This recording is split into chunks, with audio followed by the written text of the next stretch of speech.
Hello everyone, and welcome to HCS Matters. I'm John Wright, Director of Public Relations for Hardin County Schools. It's been a while since we joined you. It's been a very eventful summer in the Hardin County Schools. We had lots going on, and so we're going to talk about a little bit about that today and kind of look forward to the new school year. Our superintendent, Ms. Terry Morgan, is here, and year one is in the books of your superintendency. How did it go? Yes, it was an incredibly exciting year. I will tell you that the immense responsibility hit about 10 days before school started, when you start looking at bus routes and how many kids are in each building and the teachers to teach those wonderful clients that we have, and those are our students and our parents and our community, just making sure we meet the needs of the whole community and especially our students.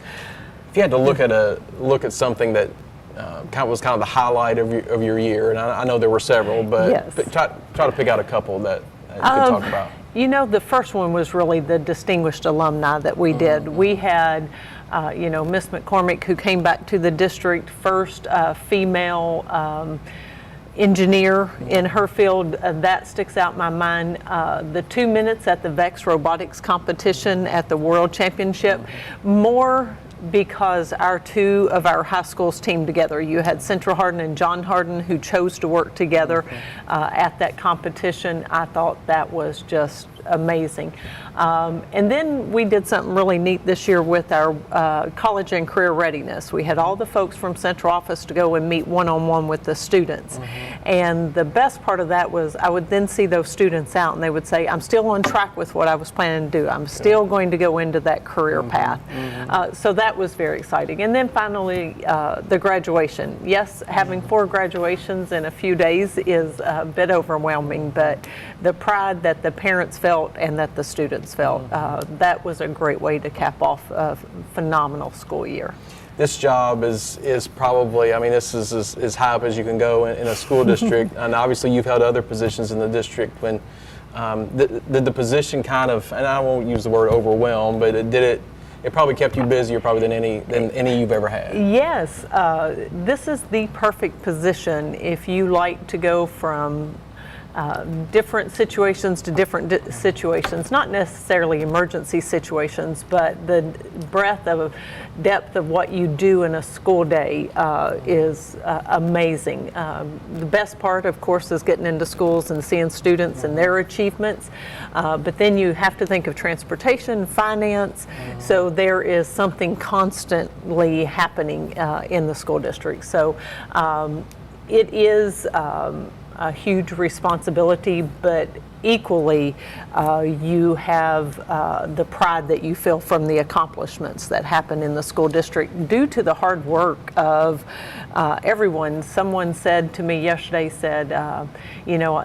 you work so hard, and I said, I feel a lot of times that I have ideas that cause other people to have to work really hard, because sometimes they're the ones hitting rubber meets the road, and they're actually making it happen.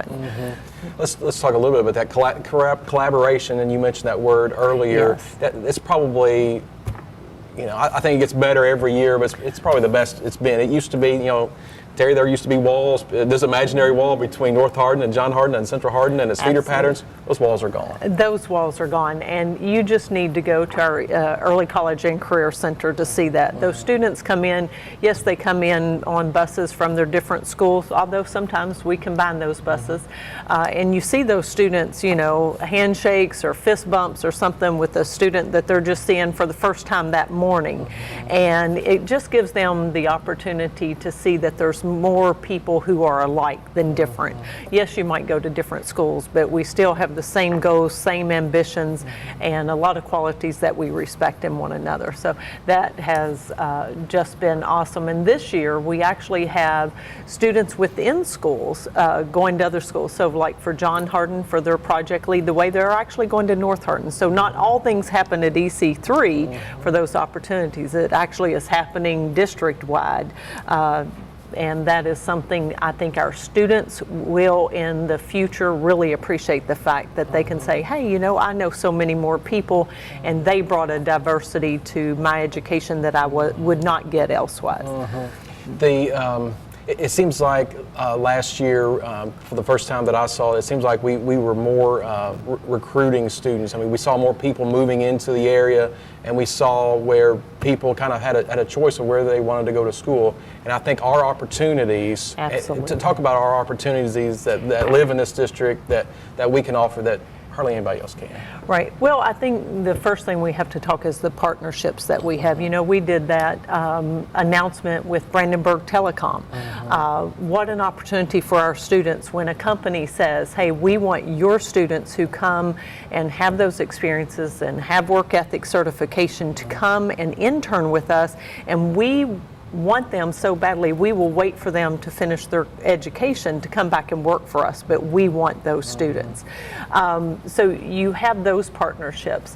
Then I'm trying to think, Hardin Memorial Hospital, I should have mentioned that one. Going to that graduation ceremony, not a graduation ceremony that we organized, but the hospital did, and the pride they saw in those students. I just think we are constantly looking for opportunities. We have these pathways at our high schools and at EC3, but we again this year will be meeting with our community to say, hey, are we meeting your needs, or do we need to change a pathway to be more career college ready for our students? So the partnerships, the feedback we get from them will help us out immensely in our planning as we go forward. Looking back at year one, anything you do differently? You know, I've wished the one thing I thought about is I didn't keep good notes. And by that, I did keep notes of what didn't go well so we could make some changes, but I really wished I'd kept the notes of, you know, this was phenomenal. We need to keep doing that. So as you know, the beginning of school this year, which we didn't do last year, was the opening day celebration. So I kept notes about that, but some of the things I just wish I had thought about all the great things that had happened so we can continue to do those. So that would be the one thing now that I look on it, I wish I had done. You touched on it, the opening day celebration when Ron Clark came, and I think a lot of people came into that thinking, oh, here we go. She's just trying to get everybody together, build morale, whatever. And then this guy named Ron Clark, who's world-renowned, jumps on the stage, and everything changes. And people are leaving saying that was the best opening day we've ever had. Best opening day ever. And I had had the opportunity, I had not been to out of state, and I had heard about this academy, and I thought, I'm not sure that's for us. You know, you think of something where they choose the students that come, you think, well, they don't realize where we're coming from, but when you go to the Ron Clark Academy, not to do a sales pitch for it, but they pretty much have the same population we do. They have students who come from very well-off socioeconomic homes, but yet they have students who would qualify for free and reduced lunch, high poverty, and those students get scholarships. And so he just hit it on the head for us about dedication, engagement, and no matter who you are, you have an importance in our school system, whether it be the cafeteria workers, whether it be the media center specialists, whether it be the bus drivers, teachers, assistants in that school, leadership, everyone plays an important role, and he just really hit it home. He talked about wanting positive people and how really no one really appreciates a negative person. You might sit and listen to them, but they really in the end are just like, please, let's get on a positive note, because that's where we want to be. So I was very thrilled with the reception and have had more comments from everyone, not just teachers, but everyone. And sometimes we haven't always hit the bullet for all of the people in our system. And I don't know that I've even told you this. We announced our hashtag that day, HCS Leading the Way. And as I kind of was on social media that day and sending out pictures, HCS Leading the Way was trending on Twitter. Oh, good. So we were very popular that day. But I think technology, kind of leading into that, technology has become so much of an important part of what we do. The HCS Innovate fellows, the teacher network met yesterday. You were there for that. Just talk about how I think, and I'm not just saying this because I work for the district, but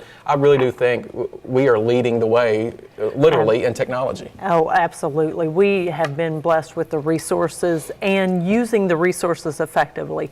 I know a lot of school districts went to one-to-one, and we talked about one-to-one's not important. Using the technology for the betterment of instruction was important to us, and that's been the goal, is let's get the technology in the hands of people who are ready and have exciting ways to use it. But in the end, we still have to be accountable to the standards. What can we do to use technology to enhance the curriculum, to enhance what's happening for the students? But our technology fellows they're our runners. You know, Ron Clark talked about runners. They are our true runners. They're excited. You have Allison Langley, who does the Appy Hour. You have Allison Hahn, who just recently was relocated due to her spouse getting a new position.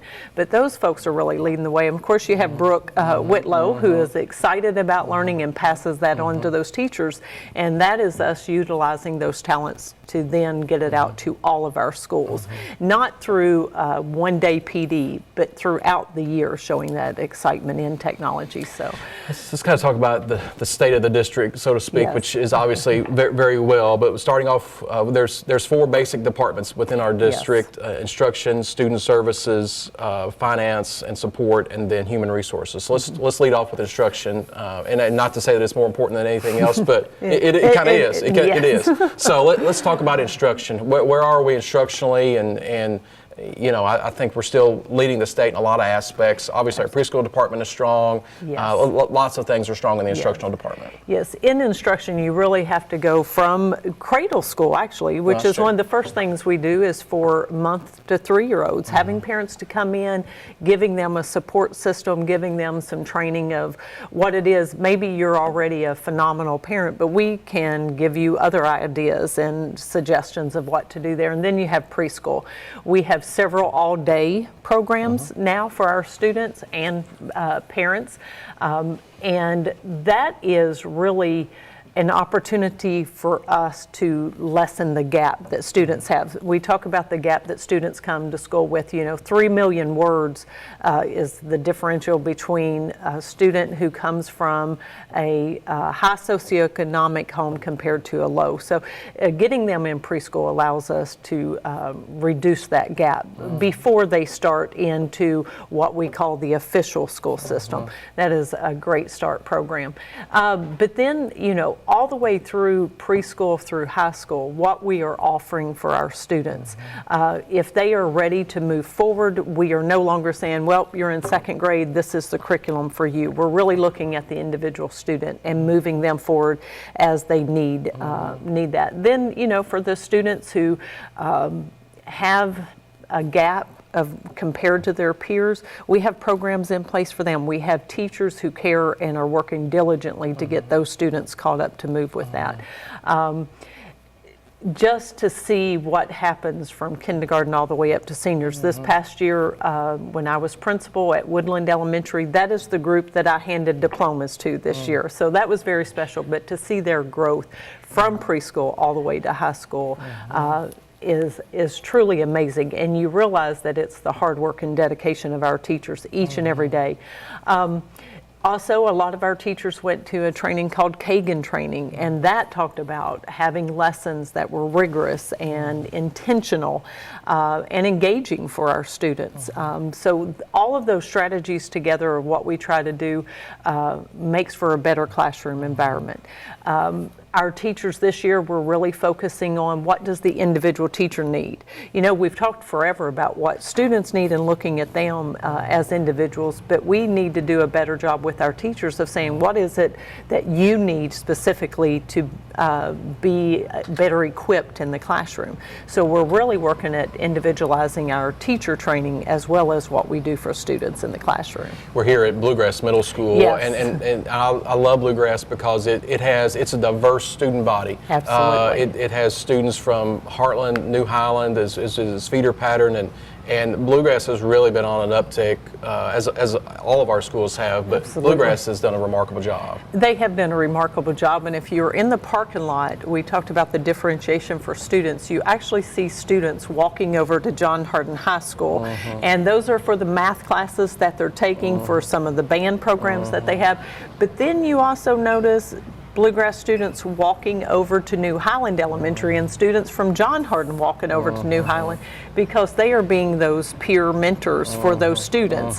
And so when you have things like that and that partnership between our schools, it's just very special. Right. And if you go and have the opportunity to go into the classrooms here, you see the engagement that's happening, and the rigor that they are doing lessons with, in the intentional focus here at Bluegrass, and that mirror images all of our other schools in the district. You're going to see business pick up here in just a minute. There's several classes that jumped into the library, and bring them on. We love a moving set behind us. So, we didn't want to stop instruction. That's right. So you may see some students here behind us, but just hang tight. So instruction, now student services. Those are that's the department that really kind of takes care of, make sure the student is ready to learn through family resource centers, health programs, alternative programs, and that program is also critical to what we do. Yeah, student services may be our unsung hero.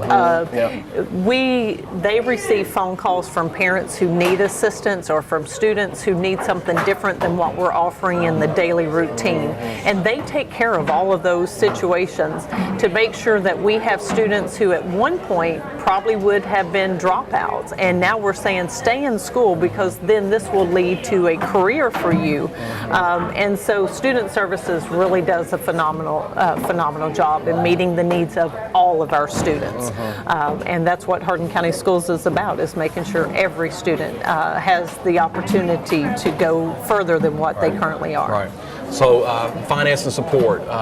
People think, well, that's just taking care of the budget, but it's so much more than that. Transportation falls under them, buildings and grounds, child nutrition.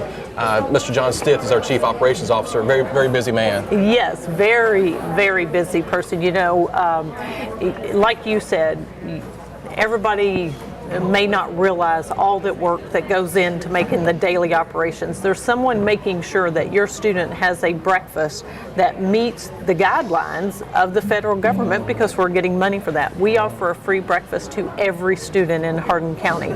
We want that to be a nutritious breakfast. You have the lunch program. You have transportation program. This morning, you see it's raining. Mr. John Skaggs has been up since 3 o'clock in the morning, driving around, making sure that our roads are safe for our buses to transport students with. So all of those things happen as a result of that department. Our finances, that was the one area that I was very concerned about because of my knowledge level, but to have all the folks in finance who make sure that we have the money to do what we need to do, but also being great stewards of that money. That's what I'm most proud of. We are holding contractors and builders accountable if the craftsmanship is not what they said it would be. We are going back and saying this is our expectation. If you built a home, that's what you would expect. We as stewards of tax dollars from our hardworking folks, we want to make sure their dollars, they're getting as much bang for that buck as possible. And our district, Ms. Morgan, is very financially sound. I mean, absolutely. There are several districts in eastern Kentucky who we're kind of worried about, but Hardin County Schools is very, very solvent. Very solvent, and that is, again, because of the stewardship, but also the commitment from our community. We know that if you want business and industries to come into your community, you have to have a strong school system. It's one of the first things that industries look at. We also have the Performing Arts Center. These industries want to know that there are opportunities for their employees and for their students who come with those employees, that it's going to be a positive, well-rounded environment. Finally, human resources. Those are we talked about recruiting earlier. I think Chris Bauer has done. I accused him of being. I kind of named him Coach Cal or Coach Patino, going out and recruiting teachers, and he's really thought beyond the scope. I mean, he's gone out, probably brought in some young teachers that probably would have never come to Hardin County schools. Right. Well, but not only the recruiting, and you can see this in some of the college programs, they recruit and they get the person through the door, and then you start you stop that love and affection. Right. And we didn't only get students into the district, the Human Resources has continued to set up provisions for them to be successful. We have the new teacher training program. Our Greg Sutton, our instructional services department, they have gone and seen every new teacher to say, do you have what you need? What can we help you with? Here's your mentor. Not just a K-tip mentor, but a mentor who can say, are there any questions you have about Hardin County schools? We came up with, I challenged all the principals this year, name and need. Name and need, know the names and needs of your students, and then act accordingly. So we need to do the same things for our teachers. If you're a new teacher, we need to support you, not just get you into the district, but offer that support to them throughout the school year. So not only are we getting them in, we are keeping them in our district because we want them to know how valuable they are to our district. That's a very important point, because once they come, they obviously have the option to go somewhere else. Absolutely. After their contract is up in a year. Yes, So. and not only in that department, but you can see signs about bus drivers, cafeteria workers as well. So we do need those quality teachers, and Chris has done a phenomenal job there, but we're also recruiting, in the other areas, diesel mechanics, child nutrition workers, all of those are being recruited, and then it's our job to make sure they want to stay here. Right. And morale, I think in the district is very high. I mean, we do a great job of, like you said, loving on our people once we get them in the door. So. Yes, morale, when you go out and you see people and they stop to speak to you and say, thank you so much for what you're doing, thank you for the services you offer, I feel great about working for the Hardin County School District, and that's what we want. We talked a little bit about, we've talked a lot about over the last 4 years, work ethic certification. Yes. And how that program has grown. We had 61 students in 13-14 with work ethic certification, 450 last year. And we were, I don't want to say criticized, but some people say, well, you had 900 or 950 graduates, and only 450 of those were certified. Well, Yes. There's a reason for that. There absolutely is a reason for that. First, I need to tell you that our English 4 teachers, Yes. I met with them, but they organized the meeting. North Hardin, Central Hardin, John Hardin, EC3 teachers, College View teachers, all came together and said, what can we do to make this program better? They were sharing materials. They created a Google Drive. This is what I use to teach curriculum. This is what I do to make sure they have a resume that reflects the positive things that are happening. So we did have 450 students to earn, want to say that word, earn work ethic certification. We had 900 applicants. So if I am a community or a manufacturer who wants to hire folks, I'm going to look for those 450 students who have work ethic certification, because what that means is they were able to get along with their peers, they had great attendance, and they were responsible for doing the requirements of their job as student at that time. So some of our students did not make that cut. I'll tell you, the funny thing is some of them didn't make the cut because on their references, the references didn't complete the reference check. The adults in the picture did not complete the reference check. Right. But it was the student's responsibility to go to that person and go, hey, have you finished my references? Just like in the real world, you have to make sure the people you put down as references complete the reference check. So some of those students were, but it wasn't my fault. Well, that's a great life lesson. You have to follow up sometimes to make that happen. So it's a great learning experience. They get on a real application process. They have to put in all their work history and data and complete that, and then they have to do an essay at the end. So all of those components will, whether they received work ethic or not, that experience taught them the lesson. And we're gonna sit down with our employers on September 22nd. So if you see this before the 22nd of September, you're more than welcome to come. But we're going to sit down with them. Okay, how can we make this program better? How can we get you more involved? Yes, we are really looking to increase those partnerships. We don't just want to have a sticker on the window. We want input from them. I think I mentioned early with the EC3 Center, we have pathways there, but are those the pathways our manufacturers, our industries, our hospitals still need from us? We need their input of what do we need to continue to grow and develop so that we're meeting the needs of our community. We want our students to have a job or career and stay here in Hardin County or come back to Hardin County and be successful. Our partners out in the community are the ones who can help us with that. It's been a busy first, we've got about 5 minutes left. It's been a busy first month of the school year, and something we won't do again for another 7 years is the eclipse. That was a big undertaking. It was a huge undertaking. I did mention earlier, that sometimes I have these ideas that cause other people a great deal of work. I realize that and appreciate those who made it happen. But Western Kentucky University partnered with us way back. I mean, people don't realize that a year in advance, Western was saying we have these units of studies for the students. They also provided us with viewers, and if you heard on the radio, they were saying no one had viewers. The first thing we did was to make sure our viewers were actually accepted. That's right. And met the guidelines to be safe to view the eclipse. But the amount of work our teachers and our principals put into that to making sure it was safe, and then seeing the results with the students, amazed by that. The one thing, I was with a group of students out on a football field, and the funny thing was at 97%, it was still pretty light. And I told them, I said, look at how powerful the sun is. Even at only 3%, look at the effect of what the sun does. Imagine if you were as powerful with your 3% and take that and move that forward. So it was a phenomenal day. It was a historic day. Yes, we did have some problems with the traffic and things, not with our buses. Thank goodness the release got them home in time.